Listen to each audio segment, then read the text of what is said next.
ଖ୍ରୀଷ୍ଟଙ୍କଠାରେ ପ୍ରିୟ ବାପା ମା ଭାଇ ଓ ଭଉଣୀମାନେ ସମସ୍ତଙ୍କୁ ଜୟ ଯୀଶୁ।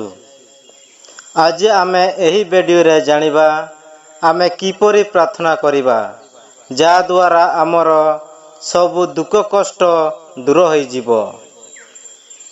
ତେଣୁ ଆମେ ଏହା ଜାଣିବା ପାଇଁ ବାଇବେଲର ବାକ୍ୟ ପଢ଼ିବା।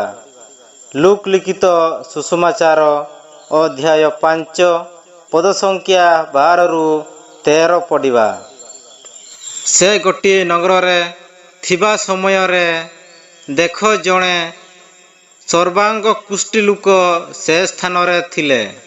ସେ ଯୀଶୁଙ୍କୁ ଦେଖି ମୁହଁ ମାଡ଼ିପଡ଼ି ତାହାଙ୍କୁ ନିବେଦନ କରି କହିଲା, ହେ ପ୍ରଭୁ, ଆପଣ ଯଦି ଇଚ୍ଛା କରନ୍ତି ତାହେଲେ ମୋତେ ଶୁଚି କରିପାରନ୍ତି।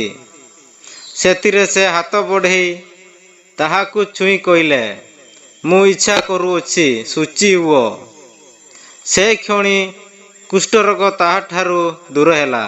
ଆମେ ବାଇବେଲର ବାକ୍ୟରେ ଦେଖିବାକୁ ପାଉଅଛୁ କି ଏଠାରେ କୁଷ୍ଠରୋଗୀ ପ୍ରାର୍ଥନା କରୁଅଛନ୍ତି।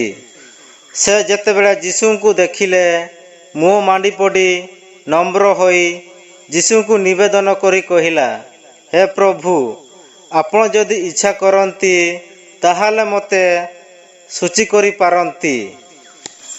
ଏଠାରେ ଆମେ ଦେଖିବାକୁ ପାଉଅଛୁ କି କୁଷ୍ଠରୋଗୀ ମୋତେ ଶୁଚି କରନ୍ତୁ, ମୋତେ ସୁସ୍ଥ କରନ୍ତୁ ବୋଲି ପ୍ରାର୍ଥନା କରୁନାହାନ୍ତି, କିନ୍ତୁ ସେ ପ୍ରାର୍ଥନା କରୁଅଛି, ଯଦି ଆପଣ ଇଚ୍ଛା କରନ୍ତି ତେବେ ମୋତେ ଶୁଚି କରିପାରନ୍ତି ବୋଲି ସେ ପ୍ରାର୍ଥନା କଲେ।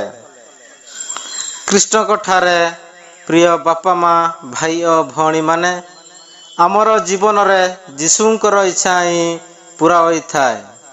ତେଣୁ ଆମେମାନେ ଯୀଶୁଙ୍କର ଇଚ୍ଛା ଜାଣିବା ପାଇଁ ବାଇବେଲର ବାକ୍ୟ ପଢ଼ିବା ଏବଂ ପ୍ରାର୍ଥନା କରିବା ଅତି ଆବଶ୍ୟକ ଅଟେ।